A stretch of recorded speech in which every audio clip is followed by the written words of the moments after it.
And thank you, everyone, joining us tonight. Another one of Assad's online seminars, which should have been in person in the first place, but here we are. Yeah. And it's great to have Anne talking to us tonight.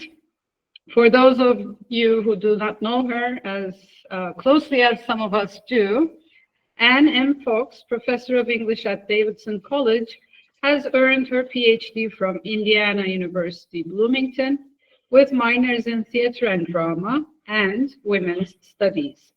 She specializes in disability studies, in literary and visual representation, and modern and contemporary American and British drama.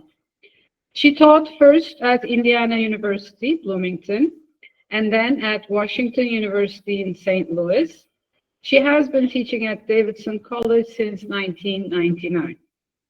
She has invaluable curatorial experience as well as community service, in addition to her academic publications, her current work being a manuscript entitled Engagements with Literary Disability Studies, under contract to Routledge. Professor Fox has also received numerous awards and grants, and she is currently a Fulbright Specialist Program Scholar until 2026. In fact, we had the pleasure of having Professor Fox as our keynote speaker in March 2019 at Başkent University for the International Health and Healing in Culture and Literature Conference. Today's seminar was originally planned as a face-to-face event as well, had her travel grant not been, not canceled, but suspended recently. We are nevertheless grateful that she has agreed to hold the event online, regardless of our time difference. So, the floor is yours for your talk entitled A Crisis of Caring, How Disability Arts Help. Thank you so much, Daphne. I want to thank you for that beautiful introduction and thank everybody for showing up for the talk at the end of a long day. And I just want to extend a special thanks to the American Studies Association of Turkey and my good friend Duygu for arranging this talk. I can hardly believe it's been 6 years since I first enjoyed the warm hospitality of my colleagues at Başkent University on my first and definitely not my last visit to Turkey. As Daphne Hoka mentioned, I was supposed to be delivering this talk again in person to you this evening, and found out about 10 days ago that my funding for this project had been suspended by the US State Department. This has saddened me as I have watched with deep dismay at the fact that the care my country once extended to other nations has been abruptly and cruelly snatched away in the last 2 months of this administration.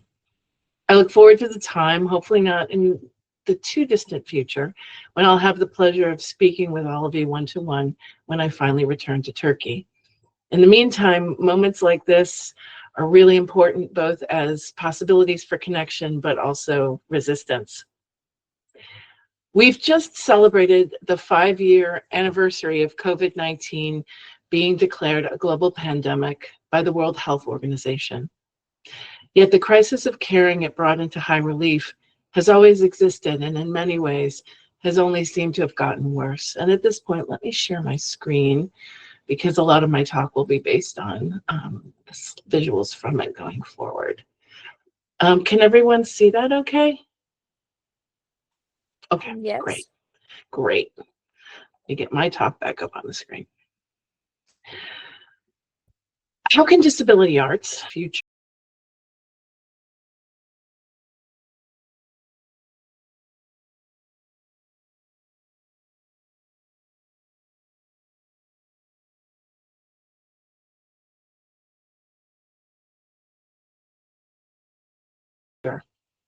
In this context, I'm using CRIP as scholars and activists do to reclaim the pejorative cripple and suggest the distinct and political aspects of disability identity.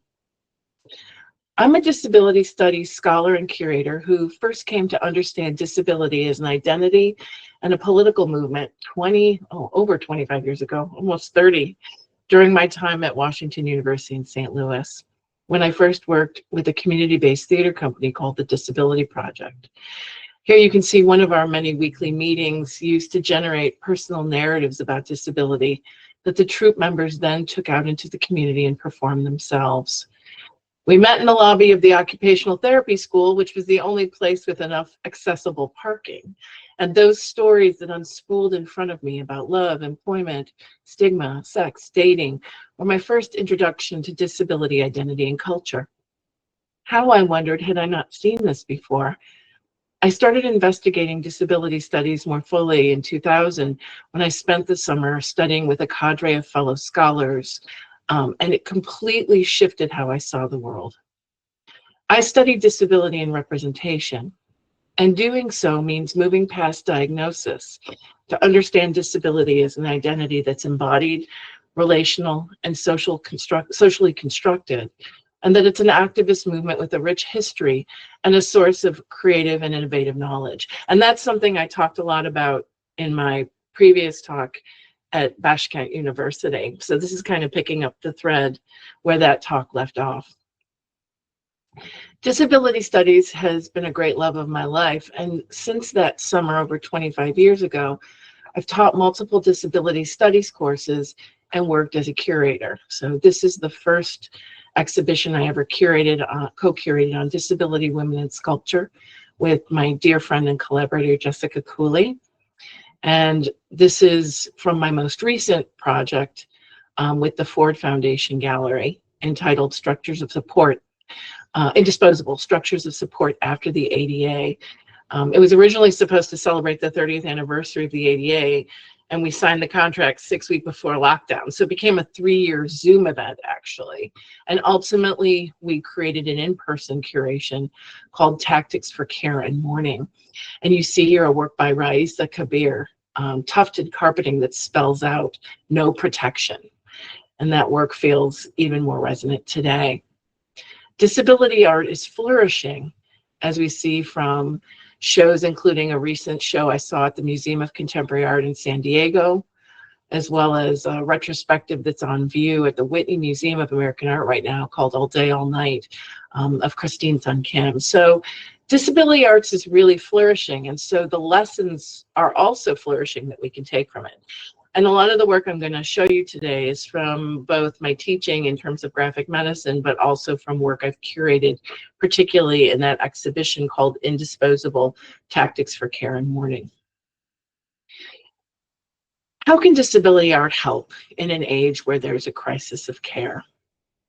Political conflict, COVID-19, climate change, economic inequality, to name just a few, have placed stress directly on all our bodies and disabled bodies in particular. Indeed, disability art itself has foregrounded those issues. For example, this is a set of comic panels by the artist Sam Schaefer created during COVID, called And Now Here We Are, directly showing the ways disabled people were doubly ostracized during the COVID lockdowns. You'll see the panel says, "We died the same way many of us lived, in hospital, stuck indoors, isolated, financially struggling, ignored." Every day I see comments and headlines saying we shouldn't be given the vaccine. They're not as productive to the economy. They'll only be ill anyway. It's discrimination to prioritize them and not me. Every day I see people breaking guidelines and taking chances because they'll recover. We will not. And of course, those lessons remain resonant, particularly with the anti-vaccine culture that's flourishing in the US right now, and anti-mask culture that persists. Comics also showed how healthcare workers risked their own physical and mental well-being. This is a comic one of my students made about her father's work as a nurse. And I want to particularly highlight the last two panels. Oops, I thought I had a close-up. You see here this wave that the student has drawn: trauma, death, depression from frontline workers. Who saves them once they're done saving us? In the US, we seem to be yielding any gains made during COVID that were about compassion, care, and access. And so we might very reasonably ask, how is it possible to even contemplate anything like disability art during such a time? There's important material concerns that urgently need addressing, and disability art helps buoy our critical understanding of them. Indeed, I would posit we all might well see ourselves reflected in the principles advanced by disability art, not because I think we're all disabled in some way, but because the truths it holds are especially important for all of us who live in contingent bodies. Let me pause for a moment before I talk about those lessons and just answer what probably is an obvious question right now, which is, what do I mean when I talk about disability art? Maybe it's easier for me to say what I don't mean by disability art. While disabled people make disability art, I'm not speaking about any artwork made by a disabled person. This is partly because disability itself is a fluctuating, mutable, and not always visible identity. To mark disability art, do we compel diagnosis or disclosure? Who polices the boundaries of disability? Is work by a fat artist or a temporarily disabled artist disability art? Do we exclude art made by non-disabled people? A potentially exclusionary move that does not align with the inclusive nature of disability studies and disability justice. And so while most of the art I'll share with you is by artists who claim disability identity, not all of it is.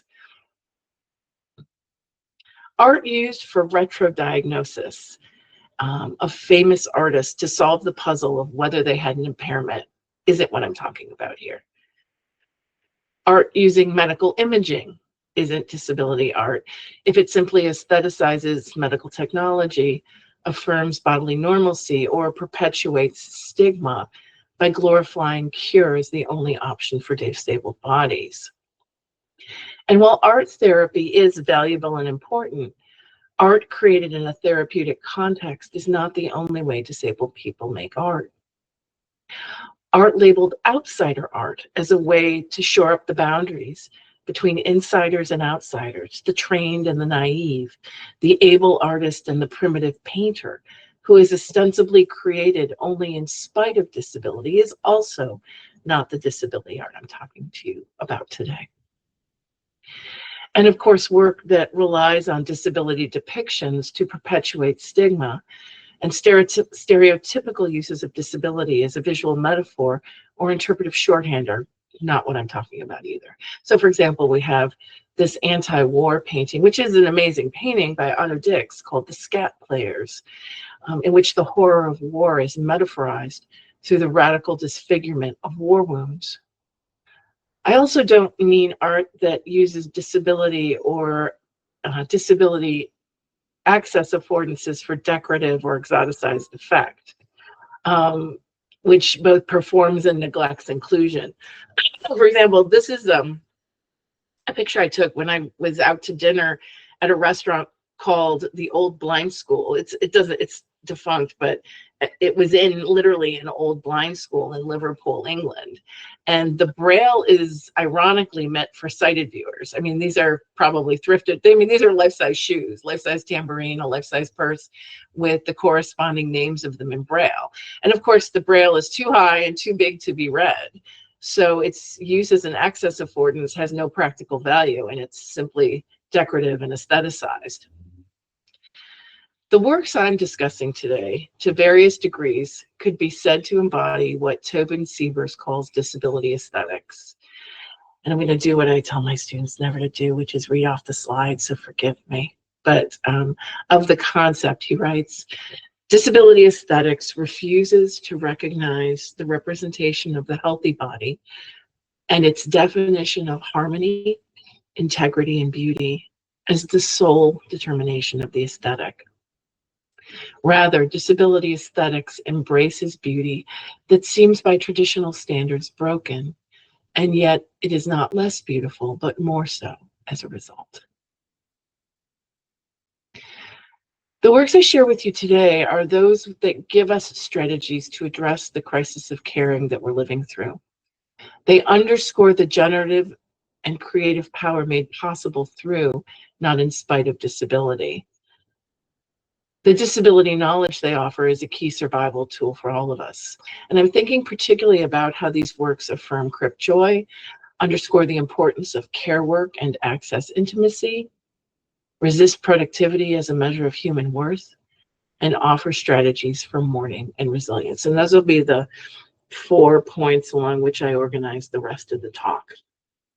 And as I've said before, if anybody wants a copy of the talk or the slides, I'm happy to provide it at the end or going forward.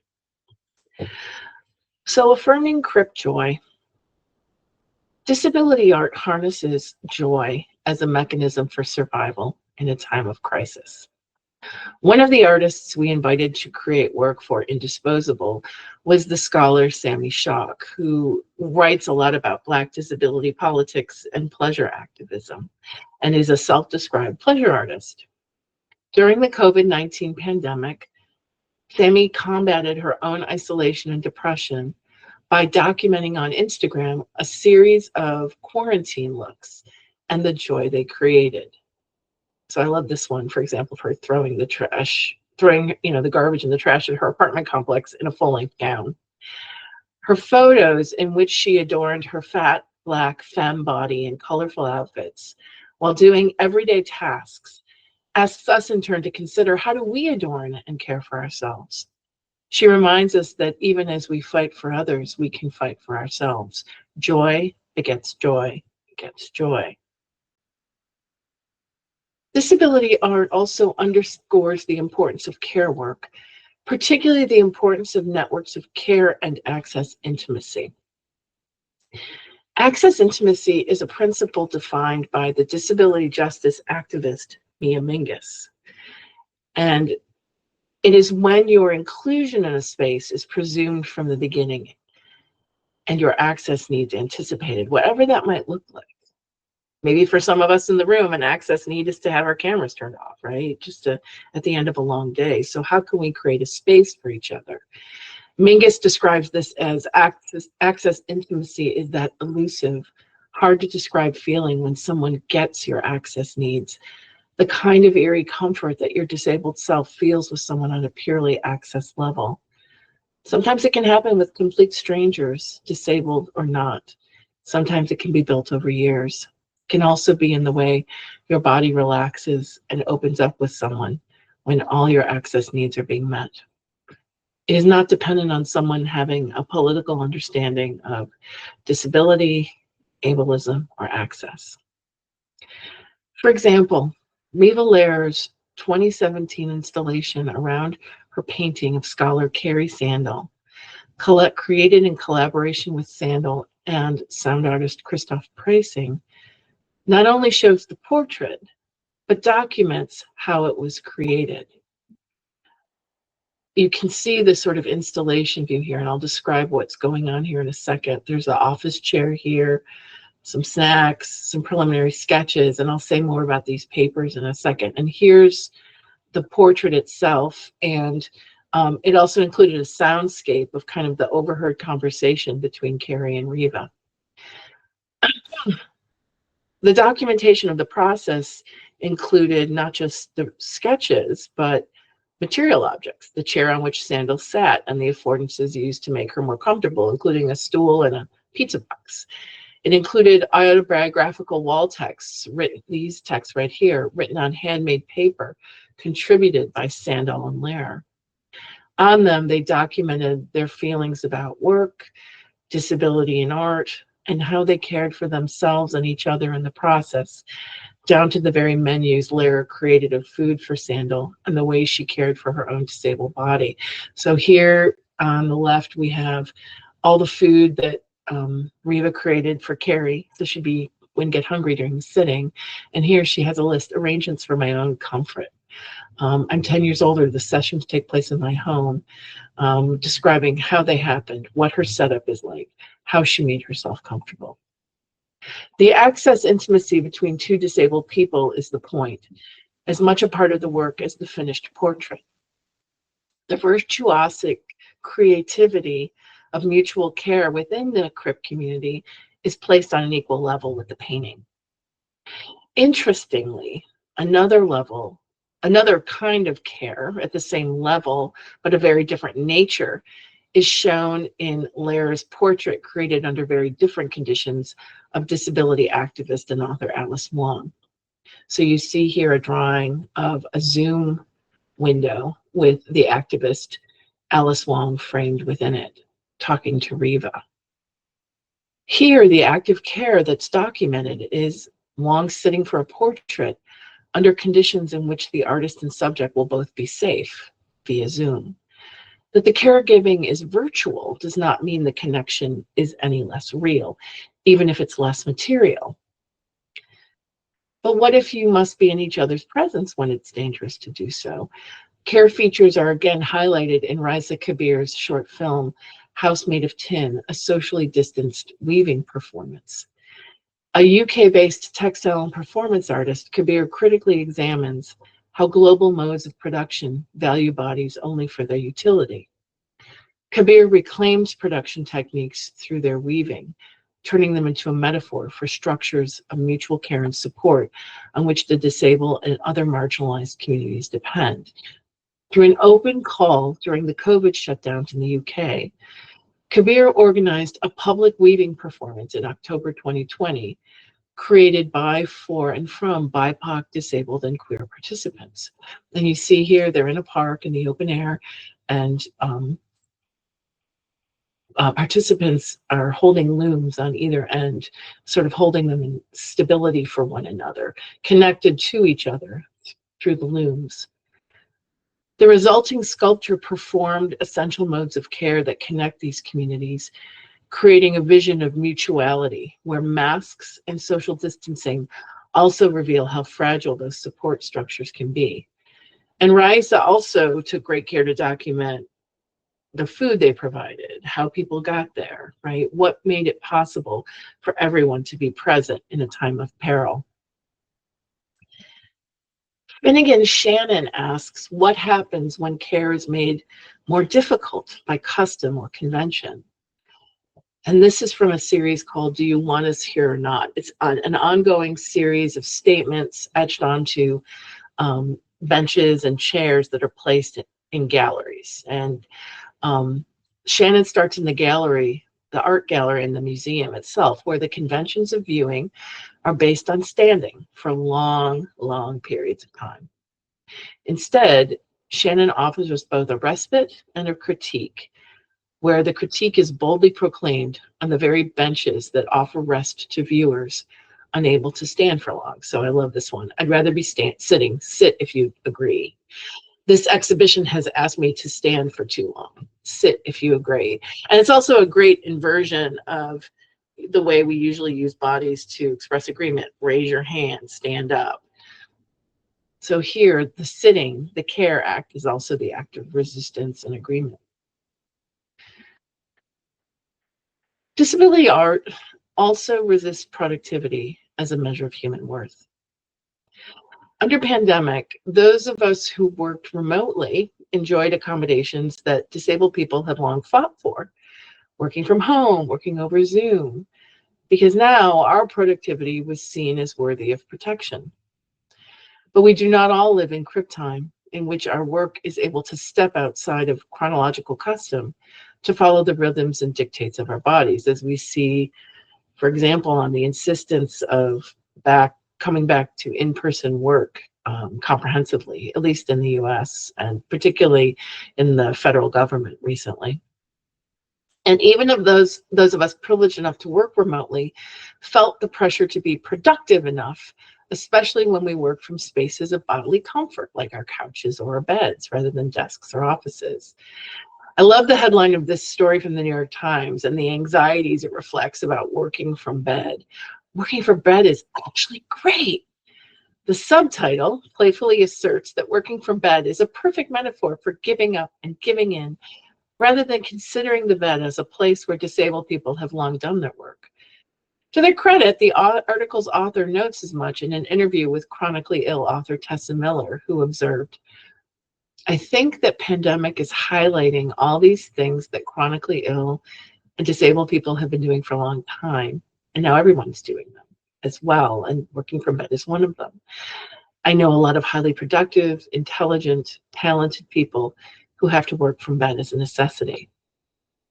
Such bed activism is central to the work of disabled artist Alex Dolores Salerno, who directly challenges normative ideas that associate productivity with human value, particularly where their sculpture redefines working from bed as an act of resistance. For an artist to work from bed isn't novel. Henry Matisse, Frida Kahlo worked from bed, but Salerno's interventions are more pointed.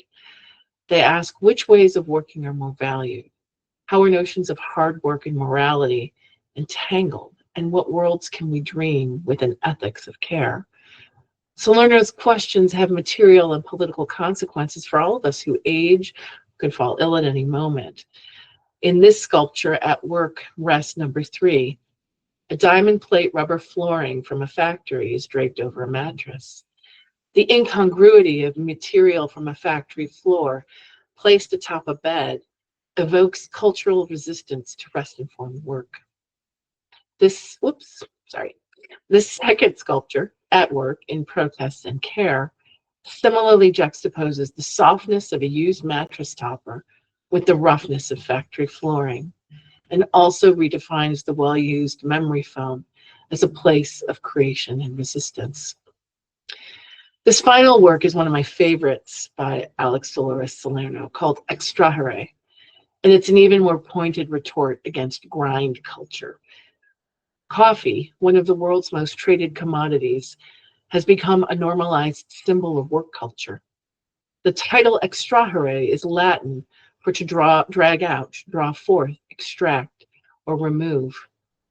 Global capitalism's extraction of resources, including the coffee pictured here, and demand for constant productivity hides behind the image of coffee as an image of workplace hospitality. Positioning slowness and rest as an access need, the artist's process entailed spending time gluing together countless coffee beans, one by one, on a continuous red thread, rejecting urgency, grind culture, and using the process as a way of stimming. The tally of beans that are not used for what they're supposed to be used for becomes transformed into something unexpected with its own worth. In this way, works like Extrahere underscore the anti-capitalist politic of the disability justice movement, where human worth is not dependent on what and how much a person can produce. Finally, disability art matters because it offers strategies for mourning and resilience. Despite the many, many deaths from COVID, climate change, racism, genocide, and political unrest, there has been comparatively little time or space to fully configure mourning in our society. It feels as though the only response we can muster right now bears the rawness of a Kara Smelter linoleum cut print called Grief, a Pandemic of the Body. And the print says, "My grief over the dead is eating me alive." Disability art creates space to contemplate the disabling nature of grief and the question of who we will become. And I find myself continually moved by M.K. Serwick's graphic novel, Taking Turns, Stories from Unit 371 when I teach it. And MK is with us on the call today. So, hi, MK. MK worked as a nurse in the first HIV/AIDS ward in Chicago in the early 1990s, before and after the transformative arrival of antiretroviral drugs.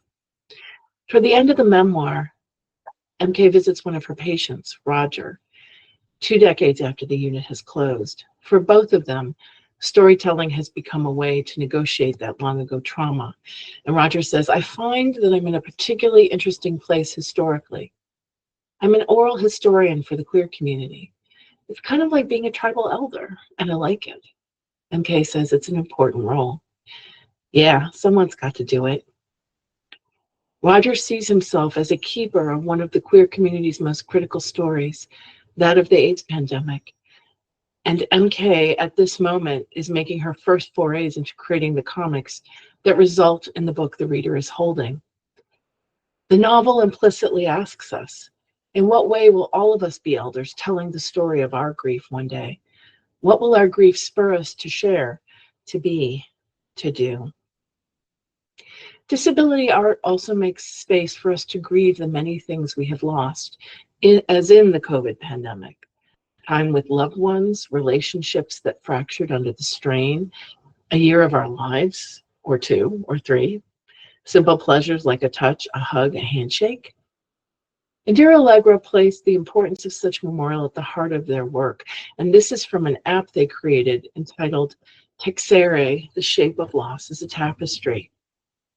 Allegra asserts if no body is disposable, then all losses are to be mourned, and draws on the millennia-old practice of weaving to create a memorial in ritual and production to those losses. Weaving becomes a metaphor for repiecing together narratives that have been otherwise hidden, a conceit Allegra has used elsewhere in their work. Users are able to enter a line of text or photo or some music that expresses a particular loss they've suffered during the COVID pandemic. And you see some of those losses here: the ability to buy gifts for loved ones, light, intimate touch, a tree you loved. Teixeira takes the text, excuse me, image or sound uploaded and interweaves it with similar losses entered by others to create a digital tapestry in real time.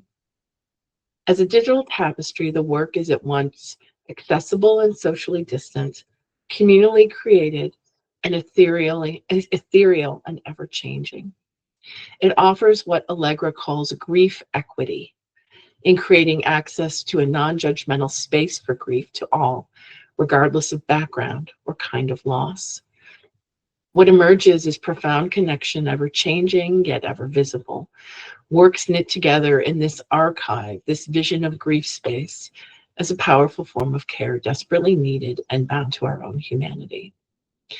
Disability studies scholar Ellen Samuels has written that crip time is grief time, not to reinscribe the ableist stereotype that illness and disability are inevitably tragic, but rather to acknowledge that pain and loss are material and interwoven into the body.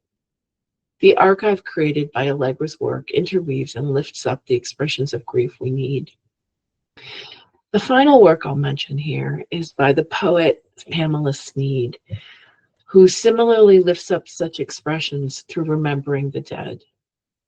These are images from a series called Tops, and I don't know if you're familiar with this murder, but here Sneed puts a face to the victims of a mass shooting in a Buffalo, New York Tops supermarket in 2022. So this happened in my hometown when 10 Black people were murdered by a white supremacist from downstate who walked into the supermarket in a poor part of and largely racially segregated part of Buffalo and opened fire. In the watercolors she creates, Sneed insists on the vibrance of their lives, as you see from these vibrant colors. But she also shows the profound sadness of their loss. These are black and white images of the 10 victims in a diptych. And they seemingly kind of fade off into the shadows as you move from left to right. So there's this haunting erasure through the disabling impact of white supremacy and murder that comes from it. But let me end with something a little more positive. I was reading a new essay by the activist Alice Wong yesterday, in which she argues there is a eugenicist impulse behind the startup model currently being deployed by tech bros like Elon Musk as they take a sledgehammer or a chainsaw to the US government. Wong argues, as she has elsewhere, that disabled people can be oracles, whose knowledge can serve as a guide for the rest of us in resisting this lack of care. And she says, who better than those who intrinsically understand the harms of exclusion and know productivity is a game the house always wins, to compensate for a world's ongoing failure of collective imagination by positing a world where survival of the fittest is understood as a narrow, childish, and ultimately baseless fantasy of what success looks like.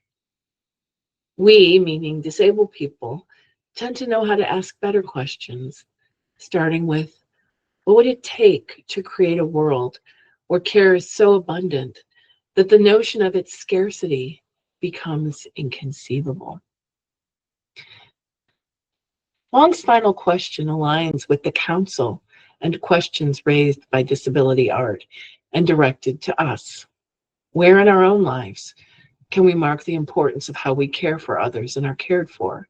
Where can we resist productivity and capitalist thinking as a measure of our worth? Where can we embrace strategies for mourning, resilience, and perhaps most importantly, joy? Thank you for letting me share these questions with you, and I look forward to your questions in response. Thank you.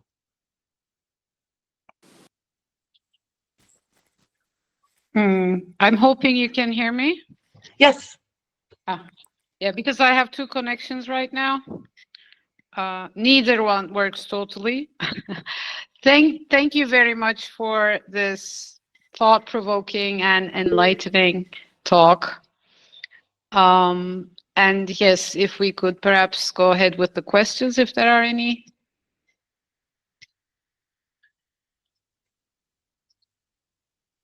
I'll also check the chat box. Emir, yes, please, you can go ahead. Again, thank you very much for the presentation you just had, Miss Anne. I just wanted to ask about your opinion about the future of the disability art and how can we support it in the future to make it go for the public and make it to be heard about it in the public. Thank you. That's a fantastic question. Thank you. Thank you. I think it can happen in a lot of ways. I think there are so many levels at which we can introduce this question of disability art. I mean, there's the formal level of museums, obviously, when they do work on race, gender, or class, are we bringing to the table the discussions of disability? But for me, what's been really interesting is thinking about how I can introduce it in my sphere, which is, yes, I work as a curator from time to time, but I work as a teacher every semester. And so I teach a class on representations of disability, but I think talking about disability and its visual representations as a way to foment a larger discussion is possible in a lot of venues. For example, I have a colleague who teaches microbiology, and I've co-curated with him. And one of the things he does with our students is, they went into the Davidson art collection and were thinking about, well, what is some art we could identify that allows us a way to talk about what it was like to go through pandemic. And so within the context of this class, he brought forward art that seemed to give, a discussion of this relational, embodied, emotional experience of COVID, right? And designed a way for his students to talk about it and curate it. One of the things we had planned, and I hope we'll still get to do when I come to Hachetep, is we were going to have students go out into Ankara and just say, what representations of disability do you see that are intervening into more typical or traditional ways of understanding the body, illness, appearance, and we were going to be pretty open to that. So I think it can happen on a lot of levels. The question is, what's your sphere? How could you bring a discussion of disability representation and what it can do into what you love to talk about? And I think that's a really powerful way of supporting disability art. Besides the more obvious ways of asking for those curations in more traditional venues. But I don't think it has to happen in those traditional venues. I also think another way to support the disability art and how we talk about it is to also think about how we analyze representation. So for example, if we're like when I teach a class just on the novel, very often I'm inviting my students to think about if there's a particular description or a particular way of understanding illness, like what is that saying to you? So it can be also in terms of narrative structures. It doesn't just have to be in terms of visual. I have students analyze all kinds of things in terms of disability art, whether it's legal documents or TikToks. So I think we could be playful with that notion of disability art too. I think it's about the framework and because the aesthetic and the visual has so often been used against disabled people, right? You're not the beautiful, you're not the Venus de Milo, you're not, the beautiful classic marble statue. That multiple interventions of any kind are really powerful just by getting people to understand how much we've internalized that sense of normalcy and beauty is the aesthetic. It's kind of weird that I bring up Venus de Milo because she is also technically disabled. I mean, she's missing her arms, but we fill them in all the time. We don't consider her a disabled image. So anyway, sorry, Amir, that's a long rambling answer to your wonderful question. No, thank you very much for your feedback again. And thank you for your question, Emir. If we have any other questions. And I know it's okay. It's okay if not. I threw a lot of images. Okay. So I know that in your disability art classes, you have projects with your students. So I was wondering how they contribute and like whether their whether their understanding of disability changes, or like do they give any kind of feedback to you? Yeah. I was wondering whether they have constructive relationships. Yeah, that's a great question. I mean, I think it's always really interesting because generally we're so used to not really talking about, at least within the context within I'm teaching. I don't know how it is within your context, but we're generally not super used to talking about disability identity. It's gotten better. Students seem to be more aware of it. They are definitely claiming more disability identities than students I taught 20 years ago. So students will come into my class and very much, I'm autistic, I have anxiety, or there'll be people who are visibly disabled. What's interesting is they get it pretty quickly. I think partly because disability studies comes out of like gender studies, gender race studies, like this, like you can't talk about, because it's about the body, you can't talk about how does disability get shaped in our cultural imagination without talking about race or gender, right? Like, I'll talk to them about the ways in which people who were escaping being from enslavers in the mid 19th century in the US were diagnosed with a mental illness, right? So it's like, okay, how is disability deployed to police race? So they get it because they're used to talking about race and gender and sexuality. What's interesting is they very often overcorrect in the sense that they're pretty open to it. I mean, every once in a while there's a student who's just like, no, disability is disability and we always want a cure. And, I remember I had a group of students who were like, well, you're just pro-cancer. You love cancer. You're pro-disability. I'm like, oh my God. No, I'm not pro-cancer. Cure is not always a bad thing. The understanding that cure is the only option when for many people it's not is the problem, right? So, but usually they get it. So what they do is they kind of overcorrect. And what happens with that is they start to see it as looking at representation and disability art as like a good or a bad. Like, is this a good one or a bad one? Is this a good representation, or is this one falling into tropes? And it's hard because I teach them the tropes, the patterns, so they can kind of step off. But then we also have to talk about things like context, right? And we also have to talk about the ways in which representations can cut multiple ways. So for example, is it possible to, I'm trying to think of like a double-sided representation of disability that I've encountered lately. But Carrie Sandel has written about this. She's talked about representational conundrums. So I try to go with that. Like, what is the work? What is the representation doing? And when you start to steer them along those lines, like they can say, well, it seems to be on the one hand kind of enforcing this idea of X, but then on the other hand, I can see where it might be empowering in this way. So I think getting them to understand, and that's just good literary criticism too. I mean, just getting them to understand that, like anything else, disability is also contextual, is also not monolithic, and you don't have to solve for X. So they respond really well. I think they understand very quickly that disability is relevant to all of us. You know, in the US, we're such a death averse and illness averse culture. Part of that is also reinforced by the the insistence on like hyper independence and the lack of social safety nets. So it's hard to start to untangle, but I think generally they respond really well, particularly when you start going, I understand you want to be a good ally and want to have a category of these are the good ones and these are the bad ones, but instead let's talk about what is it doing in the world and what about that needs to shift, what about that needs to remain. So Thank you. Thank you. It is interesting to see how they get very indignant. I mean, they sometimes will like write off representations that I'm like, wait, like, and they teach me. I'm sorry to interrupt, Daphne. I just want to share this one example. It's interesting.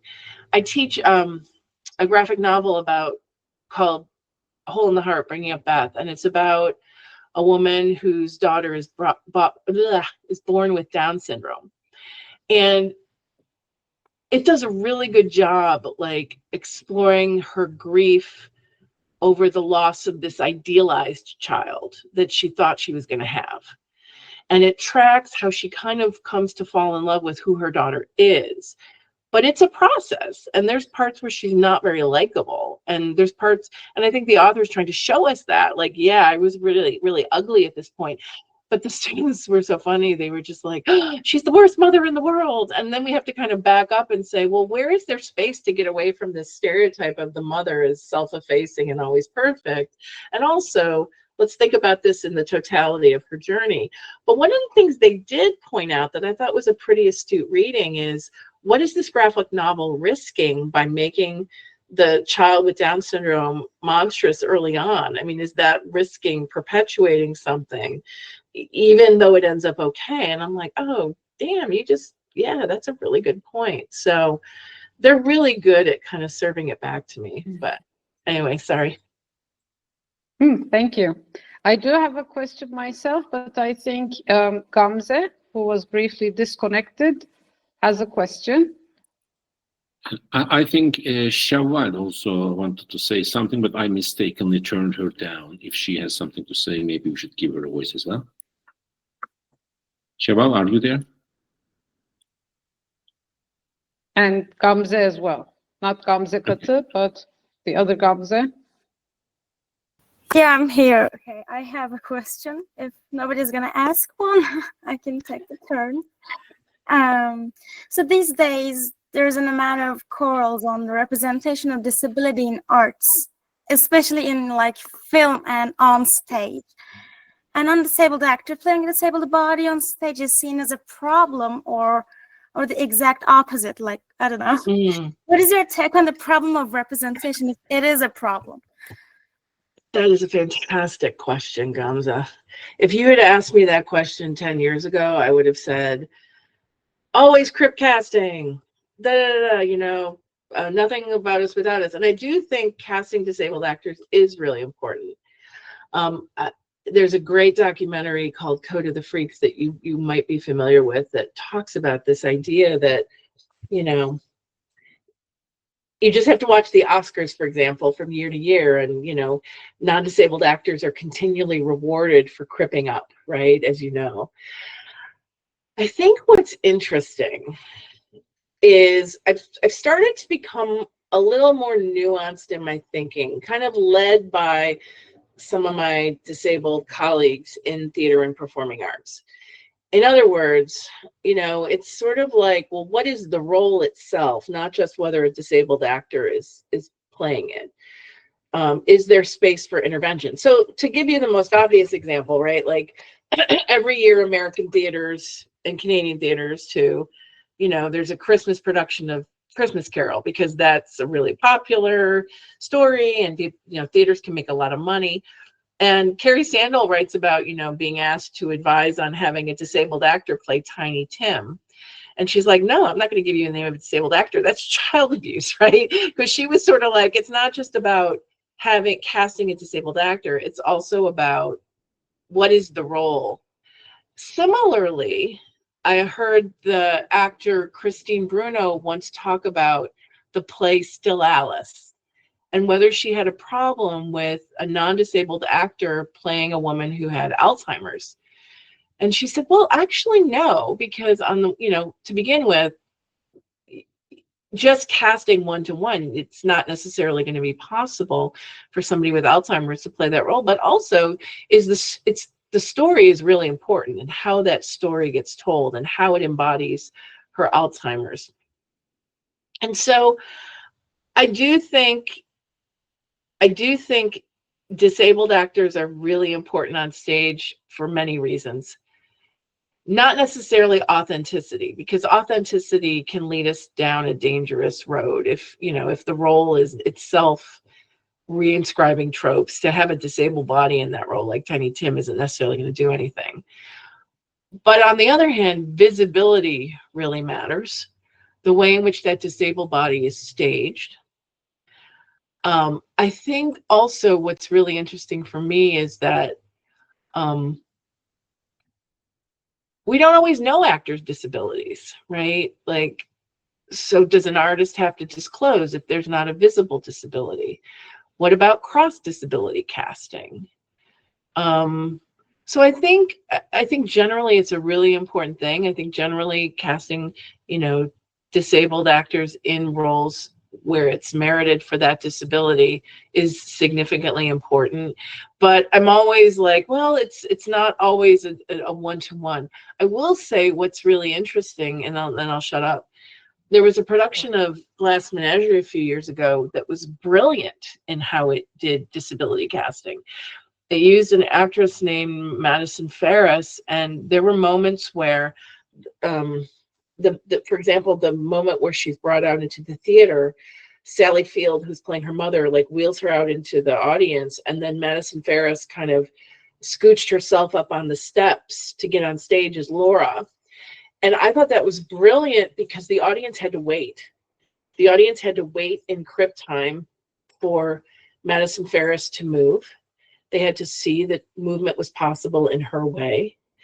But unfortunately, that the reviewers were pretty much horrified. They were like, this is so exploitative, this is so pitiable. And that really shows you the power and intractability of when people are looking at a disabled body, some of the assumptions they bring. One other thing I'll say, and then I will shut up. I saw a play last summer called All of Me, and it cast two disabled actors, two wheelchair users, and they play two characters who actually have to use voice-to-text speech, and neither of those actors are nonverbal, but they did some cross-disability work that it was great because the use of voice-to-text speech, again, performed that access modality in a way that intervened into how dialogue is usually carried out in the theater, and also made audiences kind of wait in crypt time while the voice-to-text kind of responded to each other. So I think the discussion is so interesting and so much more complicated than I ever thought it was. So I feel like I'm still learning. That's just the most awesome question, Gamza. Thank you. Yeah, thanks so much. Thank you both. Is Shevval with us still?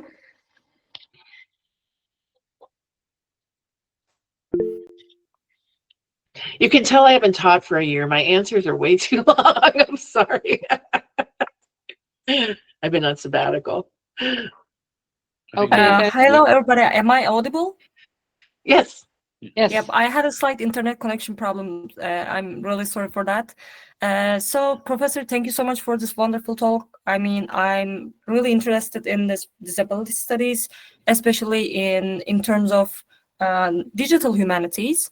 I was going to ask you this question. I'm generally interested in science fiction and video game studies.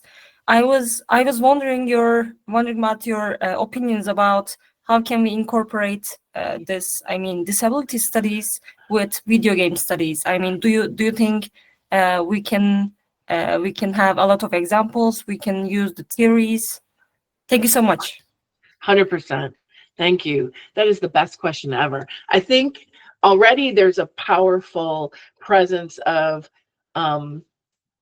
disability studies in science fiction studies, or maybe I should reverse that, right? There's a lot of disability studies scholars who are working with science fiction. Because in many ways, science fiction totally lends itself, right? Thinking about non-normate bodies, sort of, moving outside the sort of realistic sphere of how we define a body, or even authors like Octavia Butler writing sort of more apocalyptic fiction, but which is still sort of sci-fi. I do not know. My video game knowledge is pretty bad. I've played like 3 games of Grand Theft Auto with my nephew and crashed really fast. So I know nothing, but I've had students write on video games. And I think the potential for incorporating video game studies and disability studies is fantastic for similar reasons. I mean, it's this visual narrative. What kind of bodies are we imagining as the normate bodies in these worlds? It's sort of like bringing disability studies to a discussion of AI as well. Like, what biases are built in? Where is their intervention through gaming?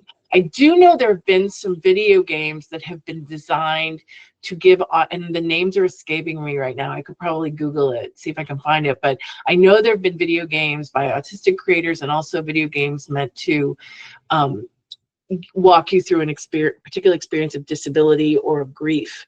So it's there. I apologize. I don't know pretty much anything about it, but I think it makes tremendous sense to me, given that video games are a hugely culturally important way of representing that are also informed by our understanding of what bodies are and can do, even in fantastical worlds. The corollary, for example, to graphic novels is really important. We imagine superheroes. We imagine all kinds of imaginary characters through the lens of disability. And it just makes total sense to me that video games also could participate in that and intervene in it as well. I apologize, I'm not better versed to name examples, but I think it's tremendously exciting and absolutely possible, yes. Thank you so much. No worries. Maybe in the future I can follow Duygorja's path and I can study on my PhD with video game studies and disability studies.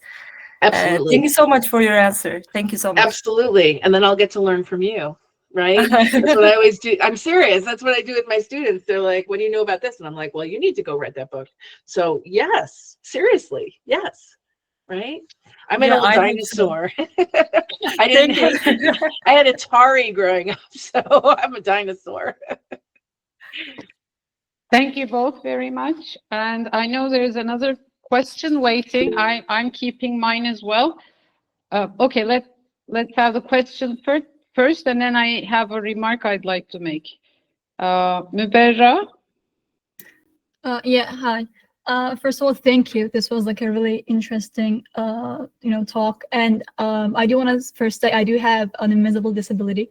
And the thing I want to ask, or it's more like a comment, I want you to comment on, and something for all of us to think. From my experience in Turkey, at least, when we have a visible disability, I feel like people take more note of that, and I feel like they kind of overcompensate and they kind of feel like, oh, this person, they can't walk, and maybe they can't even talk. When we see a deaf person, we start talking louder, right? We do stuff like this. 100%. And from my experience, at least with invisible disability, they think just because you can pass as a person without disability, you're faking it. Exactly. So I would have psychiatrists I would go to, and they would judge me thinking, I actually need these medication, and I have these needs, but even professionals, they don't see it. So what can we, as people with disabilities and without disabilities, what can we do, and how can we learn about things and educate ourselves to, or like find different things to learn about invisible disability and their differences with visible disability? That is such a great question. I have to start first of all by saying I'm really sorry you've had those experiences. Those are not unfamiliar to me. My students have had similar experiences, unfortunately, even from colleagues too, right? Like, what do you mean you need an accommodation? You look fine, you look young, you look healthy. We're such an ocular-centric, we're such ocular-centric beings, right? We think if somebody looks quote unquote normal that everything's fine, and there's also the sort of reverse ageism, right? Like if you're a young person, of course you're fine, right? Nothing wrong with you. And I think this is a very familiar issue that is discussed. I would say start finding your people, and if your people are not other disabled students or other friends, there are lots of narratives out there, collections like the Disability Visibility Project, which I've sent a copy to you, Doigu, and I'd be happy to photocopy, parts on chronic illness. There's stuff online. There are graphic novels about chronic illness. Like, where can you find the stories or the narratives so that you don't feel quite so alone, and that you also learn about people? I think one of the powerful things about the narratives that I teach, they show us things that I think you've already very eloquently implied in your comment, which is, just because it's not visible doesn't mean it's not a disability. We tend to be either or, right? We fall over ourselves to open the door for somebody with a wheelchair, but what if somebody's having chronic pain and can't open the door? Nobody's there to kind of help, or you're young and you don't need this. We're also kind of stymied by the medical model, which says that you don't know your body best, the doctor does. Now, doctor's knowledge is an amazing thing. It's helped save lives of people I love, but doctors aren't always the experts on everything, and the disbelief can be really discouraging. So I would say I would start by reading with narratives, like memoirs, share stories, in order to make you know that you're not the only one, in order to show you the strategies that others have used to intervene, to feel more empowered. I think about, for example, I teach I don't know what your invisible disability is, but I'll just use this example, not because I'm presuming this is your disability, but I teach a collection of short comics on autism. And one of the things I love about this collection is that it's such a wide range of experience, but there are threads running through it. Like, how do I deal with stigma? What has it been like when people don't believe me? How have I pushed back? How have I carved space and necessary rest for myself? So I think starting with narratives can be a really important place. I know for students on my campus, there's an affinity group for students with disabilities, but that's pretty recent. And I don't know what that's like on other campuses, but I would start with the narratives and just start with stories by others. And there's a lot online. There's also a lot of CRIP influencers. One of my former students, Sarah Todd Hammer, is a great influencer. It's interesting because her disability is more on the cusp. She has an arm difference, but it's not always apparent to people immediately. So she has to kind of move between invisible and visible.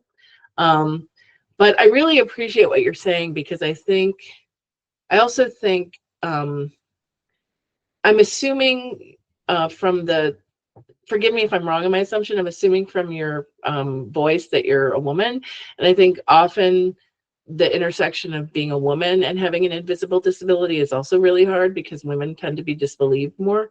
So connect with other stories that can help you sort of see yourself and also see strategies for dealing with it, with the stigma that comes from outside of you. So thank you for that candid question, Mubarak. I really appreciate it. Thank you for your answer and also enlightening us. And I will try to look into more influencers and things like that, because on TikTok you also see people who are like, now they really like having disability, or they're pretending to have DID, or these like very not problematic, but like these very rare things, and it's becoming a trend to have Yeah. DID, and so it's Yeah. hard to go out and you see people pretending, or at least like, I oh, know. today I have autism.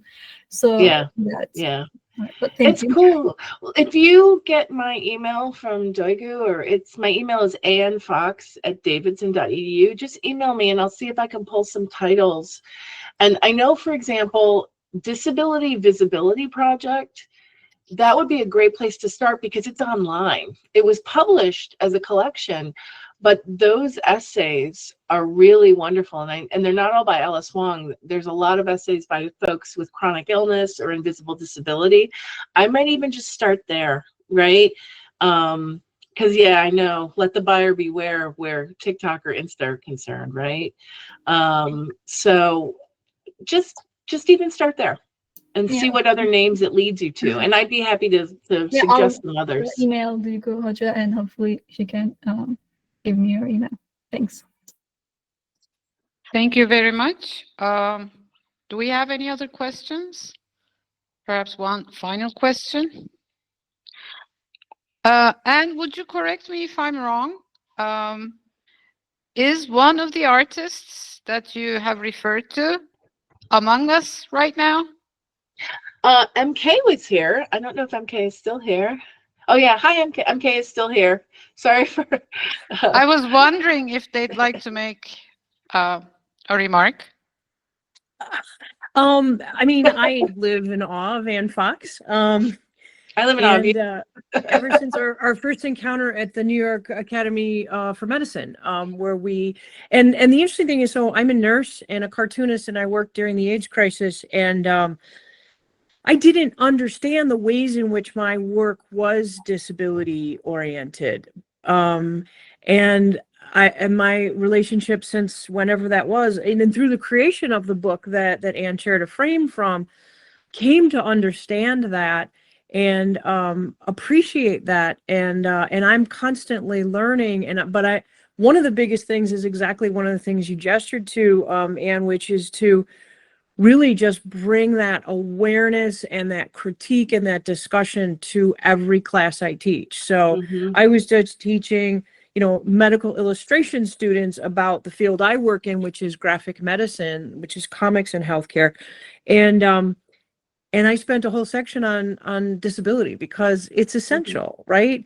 And so yeah, so it's just been a wonderful learning experience, both this lecture and just knowing this work and how I think partly it's not just because you're great, but also the way in which you articulate and engage with the work that makes it so clear that we all benefit when we attend to this work. Thanks, MK. Thank you. Thank you very much.